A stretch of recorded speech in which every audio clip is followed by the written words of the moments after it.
નમસ્કાર મિત્રો, હું છું સુધીર જાદવ અને તમારું સ્વાગત છે એસ ટીચિંગની અંદર. આ લેક્ચરમાં જોશું ધોરણ 10 3.2 નો ત્રીજાનો ચોથો દાખલો. તો એક શહેરમાં ટેક્સીનું નિશ્ચિત ભાડું અને કાપેલા અંતરના પ્રમાણમાં સંયુક્ત રીતે લેવાય છે. 10 કિલોમીટરના અંતર માટે રૂપિયા 105 અને 15 કિલોમીટરની મુસાફરી માટે 155 રૂપિયાની ચૂકવણી કરવી પડે છે. તો નિશ્ચિત ભાડું કેટલું અને પ્રતિ કિલોમીટરના દરે કેટલી કિંમત ચૂકવવી પડે. મુસાફર 25 કિલોમીટરની મુસાફરી માટે કેટલું ભાડું ચૂકવવું પડશે એ આપણને શોધવાનું છે. તો આની અંદર એક શહેર છે, એની અંદર બે પ્રકારના ભાડાઓ છે. એ બંને ભાડા સાથે મળી અને ભાડું આપવાનું થાય. તો એક નિશ્ચિત ભાડું અને એક કાપેલ અંતરનું ભાડું. તો બંને ધારી લઈએ. ધારો કે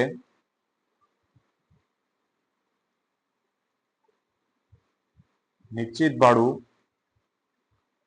રૂપિયા x છે અને કિલોમીટર દીઠ ભાડું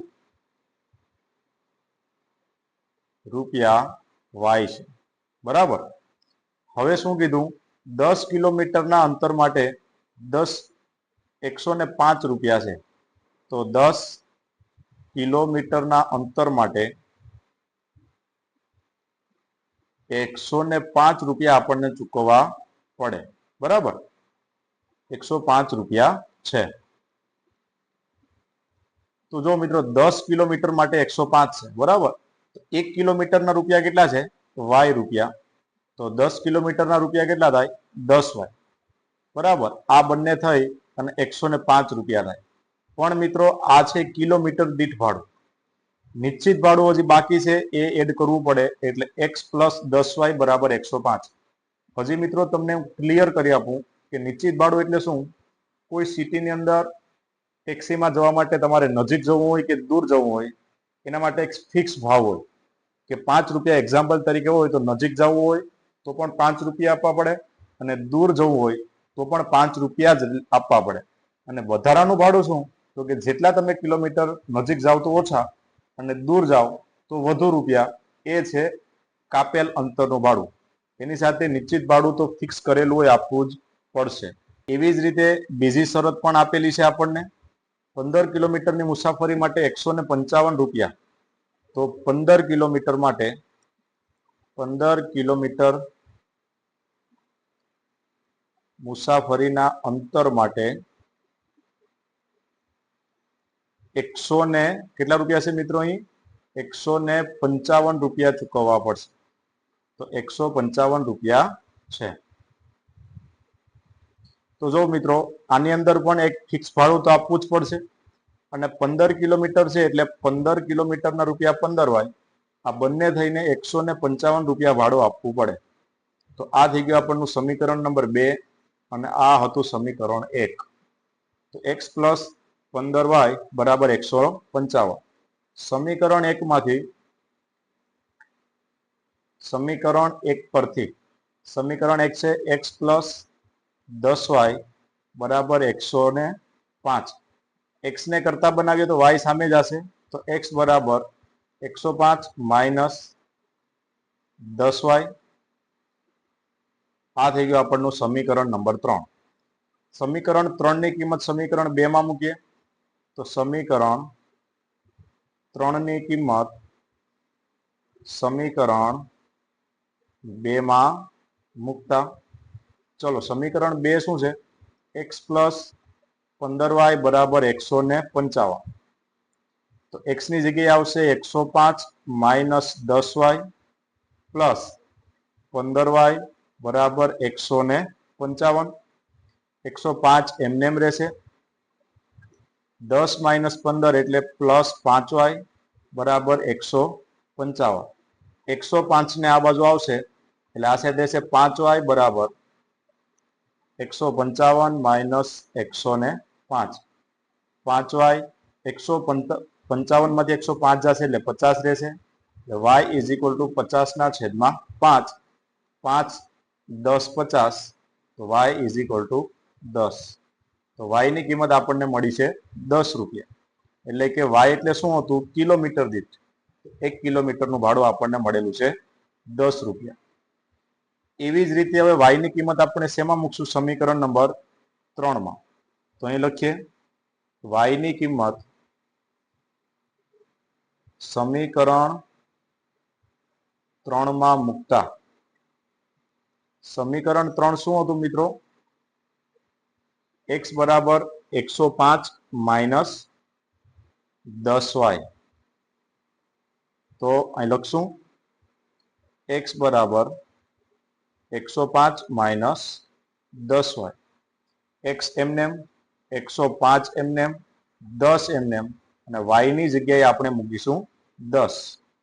તો 105 માઇનસ 10 10 કેટલા થશે મિત્રો? 10 10 થશે 100. 105 માઇનસ 100 એટલે રહેશે 5. તો x બરાબર 5 આન્સર આવ્યો. બરાબર. આપણે મિત્રો x શું ધારેલું હતું? તો નિશ્ચિત ભાડું. તો આમ નિશ્ચિત ભાડું 5 રૂપિયા છે અને કિલોમીટર દીઠ ભાડું 10 રૂપિયા છે. બરાબર. આપણે જે y કિલોમીટર દીઠ ધારેલું હતું એ 10 આપણે y મળેલા છે એટલે 10 રૂપિયા છે. હવે હજી આપણને કંઈક રકમની અંદર કીધેલું છે તો 25 કિલોમીટરની મુસાફરી માટે કેટલું ભાડું ચૂકવવું પડે? બરાબર. તો અહીં લખેલું છે 25 કિલોમીટર માટે. તો 25 કિલોમીટર માટે શોધવું હોય તો 25 કિલોમીટરનું ભાડું.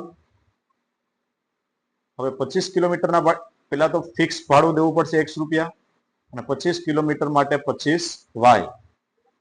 x આપણે મળી ગયા 5, 25 અને y ની કિંમત મળેલી છે આપણને 10. તો 5 પ્લસ 25 10 250. તો 255. કેટલો મિત્રો જવાબ આવ્યો? 255 રૂપિયા. તો આપણે 25 કિલોમીટર જવું હોય તો 255 રૂપિયા ભાડું ચૂકવવું પડશે.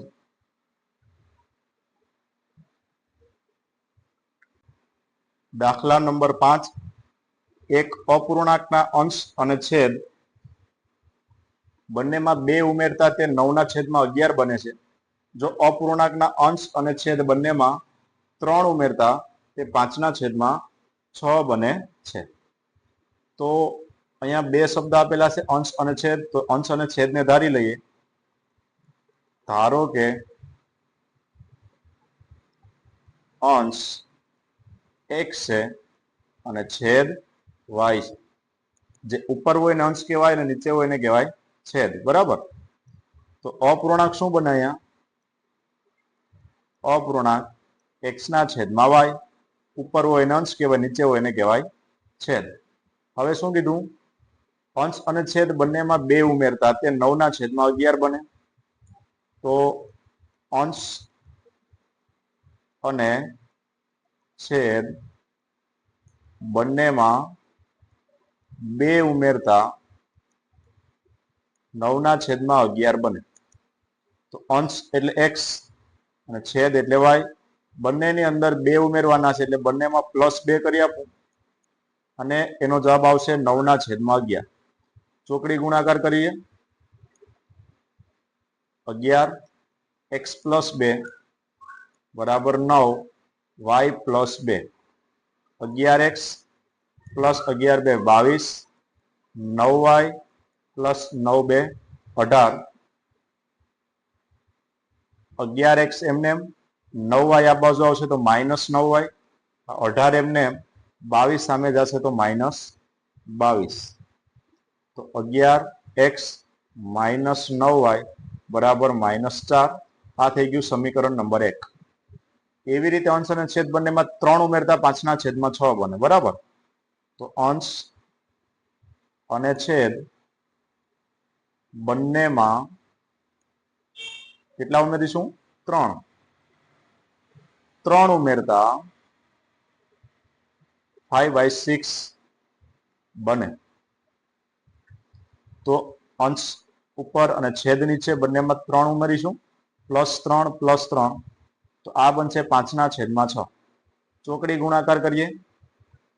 6 એમનેમ, x + 3 અને 5 એમને એમ y પ્લસ 3. 6 નો ગુણાકાર અંદર એટલે 6x, 6 3 18, 5y, 5 3 15, 6x એમને એમ, y છે એ સામે આવશે આ બાજુ એટલે 5y, અચળ પદ સામે જશે એટલે -18. તો 6x માઇનસ 5y બરાબર -3. આ છે સમીકરણ નંબર 2. 6x માઇનસ 5y બરાબર -3. હવે સમીકરણ 1 અને 2 આ બંનેમાંથી એકને કરતા બનાવી અને સામે મૂકશું. બરાબર, તો શેમાંથી કરશું મિત્રો? સમીકરણ 1 કે 2? ચલો સમીકરણ 2 માંથી x ને કરતા બનાવીએ. તો સમીકરણ 2 પરથી સમીકરણ 2 છે 6x માઇનસ 5y બરાબર -3. ચલો મિત્રો x ને કરતા બનાવશું તો y ક્યાં જશે? સામે. તો 6x બરાબર -3 તો છે જ, -5y સામે આવશે તો +5y, અને 6 છે એ જશે નીચે છેદમાં, -3 + 5y ના છેદમાં 6. આ કહેશું સમીકરણ નંબર 3. હવે સમીકરણ 3 ની કિંમત સમીકરણ 1 માં મૂકીએ. બરાબર, તો સમીકરણ 1 છે 11x માઇનસ 9y બરાબર -4. તો અહીં લખશું સમીકરણ 1 માં સમીકરણ 3 ની કિંમત મૂકતા. તો સમીકરણ 1 હતું આપણું 11x માઇનસ 9y બરાબર -4. બરાબર, 11x માઇનસ 9y બરાબર -4. એમાં x ની કિંમત મૂકશું -3 પ્લસ 5y ના છેદમાં 6. તો 11 એમને એમ રહેશે. x ની જગ્યાએ મૂકશું -3 પ્લસ 5y, નીચે કેટલા હતા મિત્રો? 6, માઇનસ 9y બરાબર -4. હવે જો મિત્રો અહીંયા નીચે કેટલા આપેલા છે? 6 આપેલા છે. તો 6 ને હું દૂર કરી નાખું તો આપણને સાદુરૂપ આપવામાં ઈઝી રહેશે. એટલે બધામાં 6 વડે બધાને ગુણી નાખું. તો 11 -3 પ્લસ 5y ના છેદમાં 6 અને આના ગુણાકારમાં 6, 9y ના ગુણાકારમાં 6 ને -4 ગુણાકારમાં 6. આ 6 અને આ 6 નીકળી ગયા તો શું વધ્યું? 11 -3 પ્લસ 5y માઇનસ 9 6 54 y બરાબર -104 24. 11 3 -33, 11 5 55y -54y બરાબર -24. -33 સામે જશે એટલે +33 થઈ જશે, અને 55y -54y એટલે 1y -24 + 33. તો y બરાબર 24 માંથી 33 જશે એટલે કેટલા રહેશે મિત્રો? 9. તો y ની કિંમત આવી ગઈ આપણી પાસે 9. બરાબર, હવે y ને શેમાં મૂકશું? સમીકરણ નંબર 3 માં. તો y ની કિંમત સમીકરણ 3 માં મૂકતા. ચાલો સમીકરણ 3 આપણે બધાને અહીંયા મેં લખેલું છે, ખબર જ છે. શું હતું? x બરાબર -3 પ્લસ 5y ના છેદમાં 6. બરાબર, ચેક કરી લઈએ. x બરાબર -3 પ્લસ 5y ના છેદમાં 6 બરાબર છે. -3 એમને એમ રહેશે, 5 એમને એમ, y ની કિંમત મૂકશું 9 અને છેદમાં 6. -3 પ્લસ 9 5 45 ના છેદમાં 6. તો x ઇઝ ઇક્વલ ટુ 45 માંથી 3 જશે એટલે આવશે 42/6. છેદ ઉઠશે અહીંયા, 7 6 42. તો x બરાબર આન્સર આવી ગયો 7. તો આ બંને આન્સર આપણે પાસે આવી ગયા. x બરાબર 7 અને y બરાબર 9. એટલે કે જે આપણે અંશ ધારેલો હતો એ x અને છેદ ધારેલો હતો એ y. તો અપૂર્ણાંક શોધવાના છે તો અપૂર્ણાંક શું થશે? x ના છેદમાં y હતા તો x ની કિંમત આપણે 7 મળી અને y ની કિંમત મળી ગઈ 9. તો આ થઈ ગયો આપણનો આન્સર. અપૂર્ણાંક આપણે મળી ગયા 7/6. આ થઈ ગયો આન્સર. હવે નેક્સ્ટ દાખલા તરફ આગળ વધશું. છઠ્ઠા દાખલાની અંદર પહોંચી ગયા છે. 5 વર્ષ પછી જેકબની ઉંમર તેના પુત્રની ઉંમર કરતા 3 ગણી હશે. તો 5 વર્ષ પહેલા જેકબની ઉંમર તેના પુત્રની ઉંમર કરતા 7 ગણી હોય તો એમની વર્તમાનની ઉંમર શોધો. બરાબર. અહીંયા બે વસ્તુ આપેલી છે, એક જેકબ અને એક એનો પુત્ર. તો બંનેને એક્સ અને વાય ધારી લઈએ. બરાબર. અને હંમેશા પિતાની ઉંમર મોટી હોય એટલે મોટું છે એની ઉંમર ધારી લઈએ એક્સ અને પુત્રની ઉંમર વાય. ધારો કે જેકબની ઉંમર એક્સ વર્ષ છે અને પુત્રની ઉંમર વાય વર્ષ છે. બરાબર. બંનેની એક્સ અને વાય. હવે શું કીધું છે? 5 વર્ષ પછી. તો 5 વર્ષ પછી, 5 વર્ષ પછી શું? અત્યારે જે ઉંમર હોય 5 વર્ષ પછી એમાં 5 એડ થઈ ગયા હોય. બરાબર ને? એટલા માટે એવી રીતે લખીએ તો 5 વર્ષ પછી જેકબની ઉંમર તેના પુત્રની ઉંમર કરતા 3 ગણી હશે.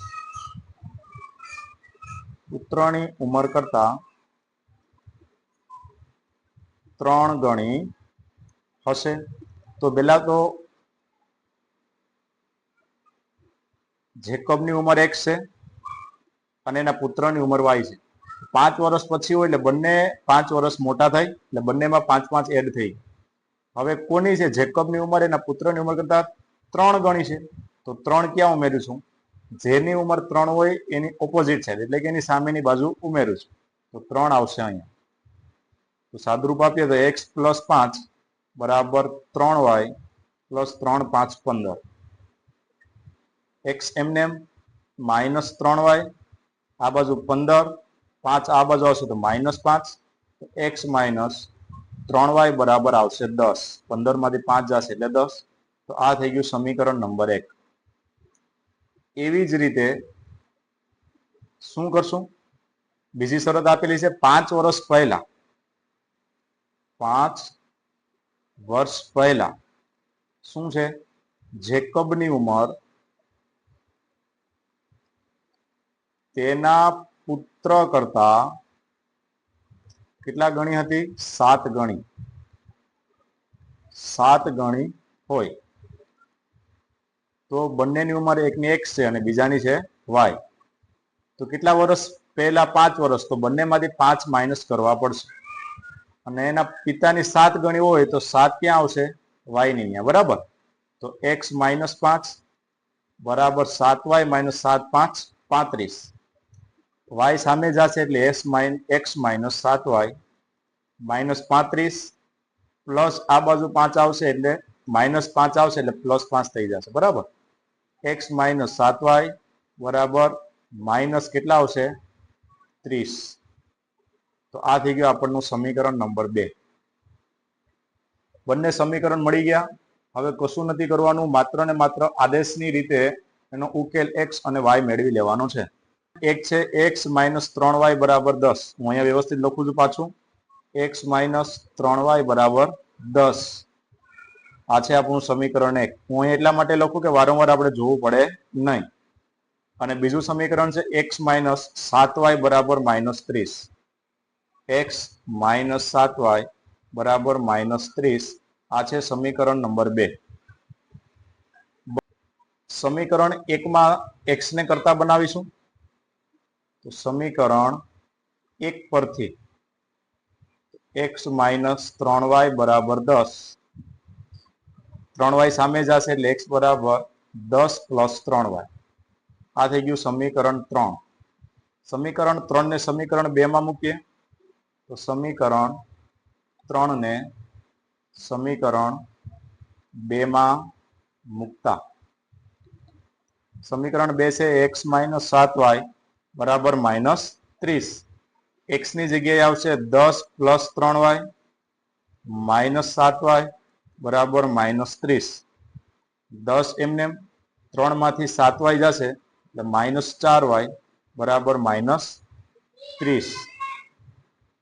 10 સામે જશે તો -4y બરાબર -30 -10, -4y બરાબર -40, માઇનસ માઇનસ સામેથી નીકળી ગયા, y બરાબર 40/4, તો 10 4 40 થશે, તો y બરાબર કેટલો જવાબ આવશે 10.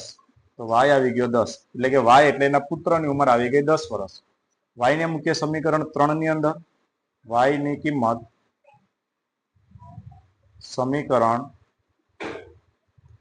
3 માં મૂકતા સમીકરણ 3 છે x બરાબર 10 પ્લસ 3y, તો x બરાબર 10 પ્લસ 3, y ની જગ્યાએ આવશે 10 વર્ષ.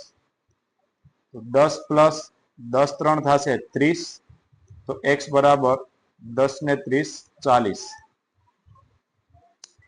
તો જેકબની ઉંમર કેટલી થઈ મિત્રો? 40 વર્ષ. અહીંયા આપણે શું મેળવવાનું છે જોઈ લઈએ. તો તેની વર્તમાનની ઉંમર શોધો. તો વર્તમાનની ઉંમર મળી ગઈ આપણે 10 અને 40. તો જેકબની વર્તમાન ઉંમર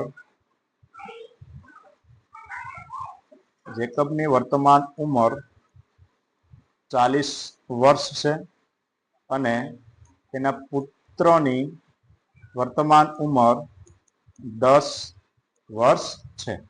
જો મિત્રો તમને અમારા વિડીયો પસંદ આવતા હોય, લાઈક કરો, શેર કરો અને જરૂર સબસ્ક્રાઇબ કરો. નેક્સ્ટ દાખલા તરફ આગળ વધીએ.